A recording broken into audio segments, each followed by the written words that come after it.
یہ کہانی ہے اس آسمانی کتاب کی جس کے پہلے ہی اعلان نے مکہ کے 360 بتوں کا گھمنڈ مٹی میں ملا دیا۔ یہ کہانی ہے ان قریش کی جنہیں لگتا تھا کہ اگر یہ پکار عام ہو گئی تو ہماری ریاست کا کیا ہوگا، ہماری بادشاہت کا کیا ہوگا۔ کہاں ہے محمد کا وہ اللہ جسے کسی نے نہیں دیکھا، جو ہمارے خداؤں کے سامنے کھڑے ہونے کی جرت کر سکے۔ یہ کہانی ہے اس بزرگ خاتون کی جس نے لوہے کی گرم زرہ میں جلتے ہوئے بھی موت کو گلے لگایا مگر حق کا سودا نہیں کیا۔ جھک جا، لات اور ہبل کو مان لے اور یہ عذاب ختم ہو جائے گا۔ ایمان نہیں جھکتا۔ لوگ پوچھتے ہیں کہ اسلام کیسے پھیلا۔ میں کہتی ہوں اسلام کی پہلی بنیاد ایک 60 سال کی حبشی بزرگ عورت کے خون سے رکھی گئی تھی۔ اللہ ایک ہے۔ چپ ہو جا، تیرا یہ ایمان تجھے نہیں بچائے گا۔ اللہ میرا رب ہے۔ یہ کہانی ہے اس پہلے خون کی جو میدان جنگ میں نہیں بلکہ مکہ کی ان گلیوں میں بہا جہاں گمراہی کا اندھیرا چھایا ہوا تھا۔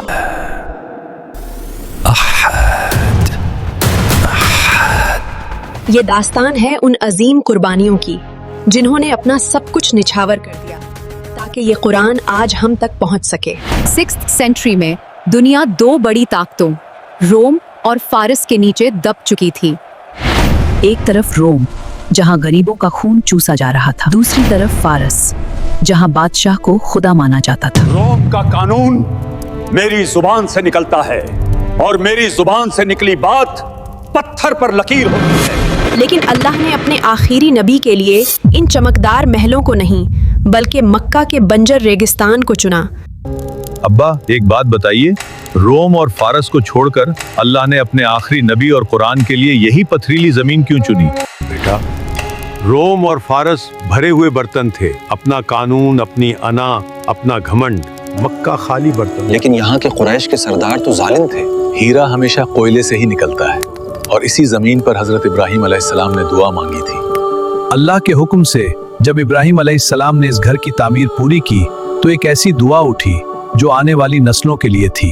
انہوں نے صرف دیواریں نہیں اٹھائیں بیٹے، انہوں نے آنے والی نسلوں کے لیے ایک دعا اٹھائی، انہی لوگوں میں سے ایک رسول بھیج دینا جو لوگوں کو راستہ دکھائے اور اندھیروں سے نکال کر نور کی طرف لے جائے۔ اے پروردگار، ان لوگوں میں انہی میں سے ایک پیغمبر مبعوث کیجو جو ان کو تیری آیتیں پڑھ پڑھ کر سنایا کرے اور کتاب اور دانائی سکھایا کرے اور ان کے دلوں کو پاک صاف کیا کرے۔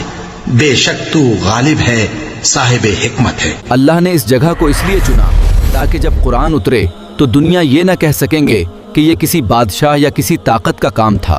ایک اور وجہ بھی تھی جس کی وجہ سے قرآن مکہ میں نازل ہوا۔ عرب لوگ لفظوں کے استاد تھے، زبان ان کا فخر تھی اور شاعری ان کی پہچان۔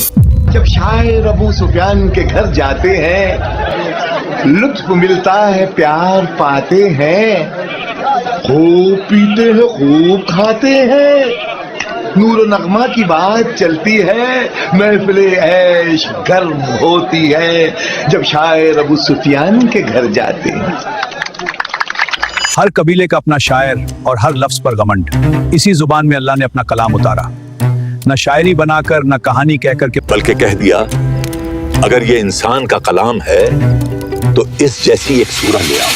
اور اگر تم کو اس کتاب میں جو ہم نے اپنے بندے پر نازل فرمائی ہے کچھ شک ہو تو اسی طرح کی ایک صورت تم بھی بنا لاؤ اور اللہ کے سوا جو تمہارے مددگار ہوں ان کو بھی بلا لو اگر تم سچے ہو۔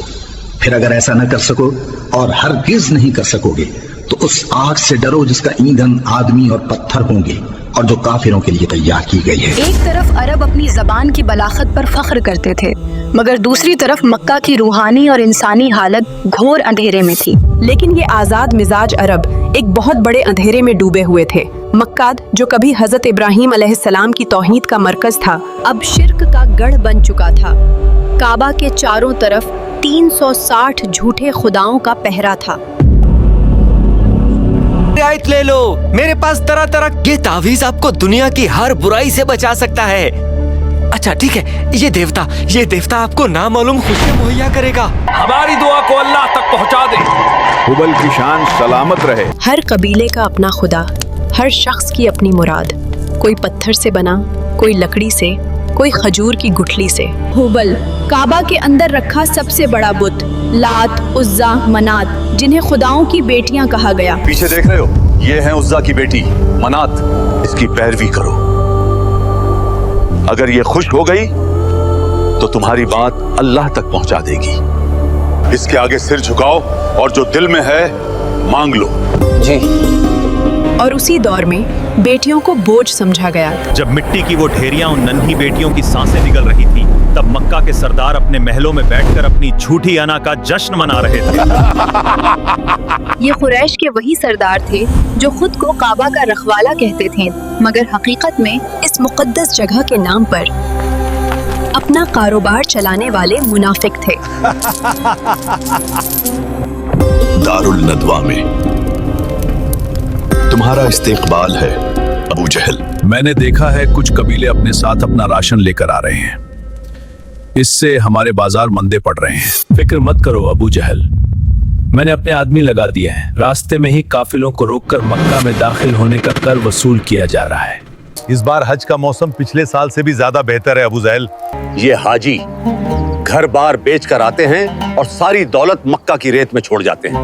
वो जो भी करें हमें क्या, हमारा कारोबार चलता रहना चाहिए बस। ये सब हमारा हक है उमैया, हम काबा के रखवाले हैं। ये लोग खुद को मक्का के मुहाफिज कहते थे, मगर असली मकसद सिर्फ अपनी तिजारत और ताकत को बचाना था। लोगों की मदद करते थे मगर दिखावे के लिए, दीन का इस्तेमाल करते थे मगर फायदे के लिए, हाजियों की खिदमत करते थे मगर मुनाफे के लिए। वो गुलामों पर जुल्म करते थे। उन्होंने ऐसा निजाम बनाया था जहाँ यतीम और मिस्कीन के लिए कोई जगह नहीं थी। जुल्म जब हद से बढ़ गया तो रब्बे कायनात ने इंसानियत पर रहम फरमाया। गारे हिरा से वो नूर उतरा जिसने दिलों का अंधेरा तो मिटा दिया, मगर रास्ता आसान नहीं होने वाला था। अब जो इस नूर को सीने से लगाएगा उसे पत्थरों की बारिश और अंगारों की तपिश से गुजरना होगा। नबूवत आ चुकी थी और सबसे बड़ा इम्तिहान शुरू होने वाला। पढ़ो अपने रब के नाम से। 3 साल, पूरे 3 साल ये पैगाम दिलों में छुप कर सफर करता रहा। 1 से 2, 2 से 4 मक्का की गलियों से छुपकर दरे अरकम में ईमान की शम्मा जलती रही। मुसलमान कम थे और दुश्मन हर तरफ। मक्का में वो सुबह भी हर सुबह की तरह एक आम सुबह थी। सूरज की किरणें मक्का की जमीन को चूम रही थीं। कोई सुबह सुबह खुद को शीशे में निहार रहा था, कोई नाश्ता कर रहा था तो कोई अभी बिस्तर पर अंगड़ाइयां ले रहा था। लोग बेखबर थे, अपनी धुन में मगन। लेकिन कोई था जो इस वक्त आराम नहीं कर रहा था। कोई था जो सफा के पहाड़ पर चढ़ रहा था, एक ऐसी पुकार देने के लिए जो इनकी नींदें हमेशा के लिए उड़ाने वाली थी।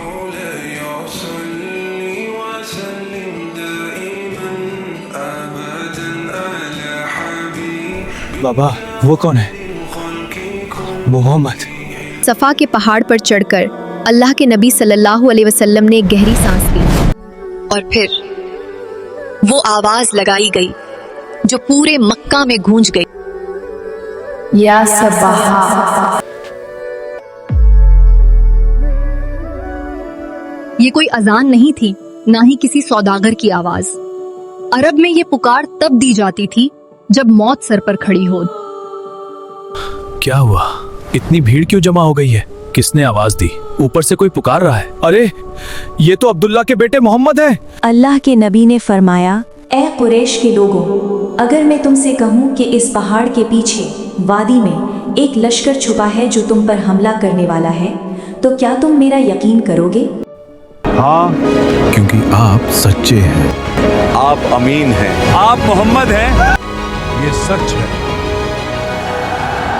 नबी ने फरमाया, तो फिर सुनो, मैं तुम्हें खबरदार करता हूँ एक बड़े अजाब से जो तुम्हारे सर पर है। कहो ला इलाहा इल्लल्लाह, तुम कामयाब हो जाओगे। हवा जैसे थम सी गई।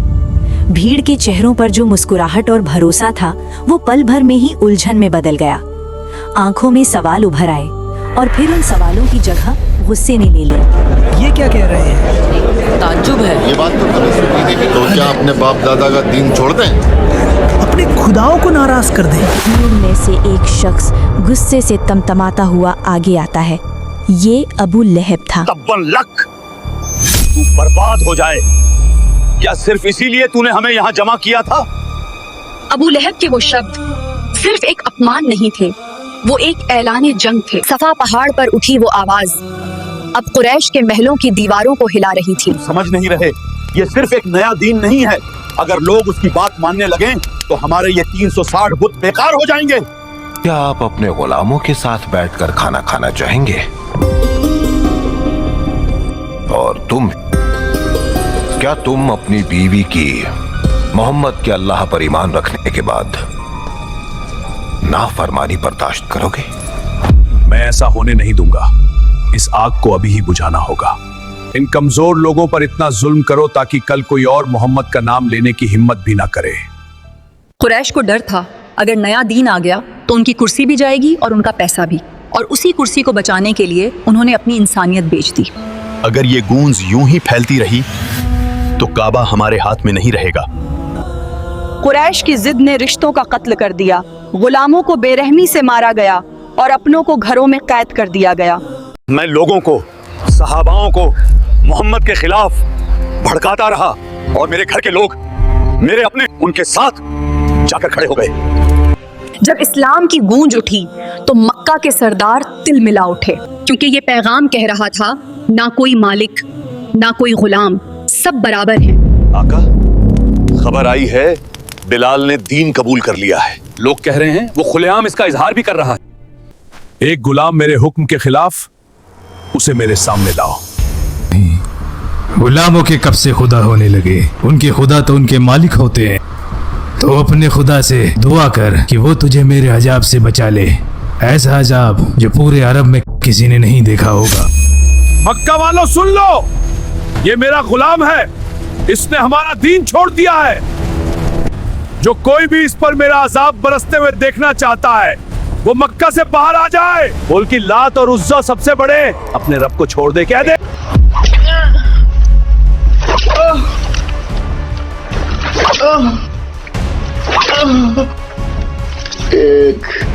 एक खुदा, सिर्फ एक खुदा। कौन ज्यादा ताकतवर है, तेरा आका या तेरा सिर्फ एक खुदा? एक खुदा, सिर्फ एक खुदा। भारी पत्थर लाओ। एक खुदा, तपती रेत पर भी उनकी जबान पर बस एक ही नाम था, अहद। आखिरकार हजरत अबू बकर सिद्दीक ने उन्हें खरीद कर आजाद कर दिया। लेकिन मक्का में ईमान वालों की आजमाइश यहीं खत्म नहीं हुई थी। जुल्म की लपटें अब हर घर को छू रही थीं। अबू जहल ने निशाना बनाया एक कमजोर और बूढ़े खानदान को, आले यासिर। लगता है ये बगावत अब फैलने लगी है बिलाल के बाद। अब यासिर और उसका खानदान ज्यादा देर नहीं टिकेगा। मोहम्मद के दीन को छोड़ दो, वरना मैं तुम्हें जिंदा नहीं छोड़ूंगा।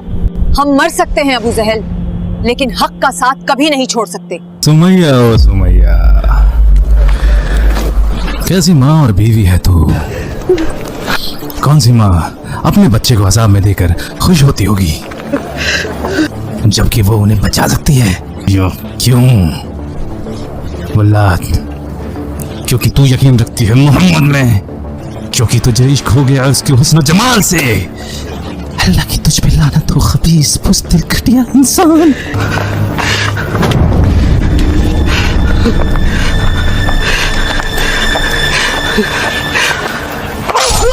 उस दिन मक्का की जमीन ने एक नई तारीख लिखी।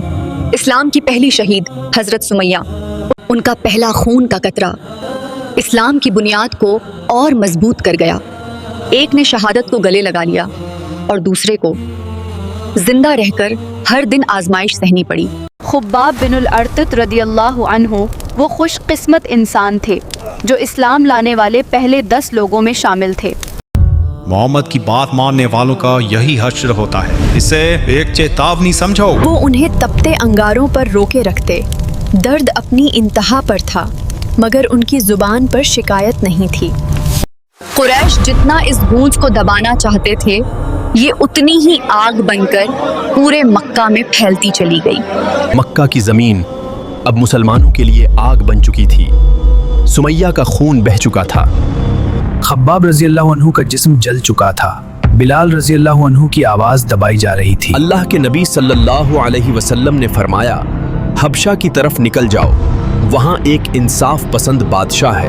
رات کی خاموشی میں کچھ لوگ امید لے کر نکل پڑے، لیکن کیا قریش انہیں اتنی آسانی سے جانے دے گا؟ کیا سمندر کے اس پار واقعی امن ملے گا یا ان کا پیچھا آخری سانس تک کیا جائے گا؟ دیکھیے اگلے حصے میں اسلام کی پہلی ہجرت اور ایک انصاف پسند بادشاہ کی کہانی، صرف علم داستان پر۔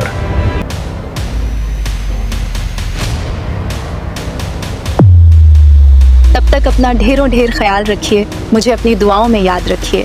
میں ہوں آپ کی دوست جبیہ مستقیم۔ اللہ حافظ۔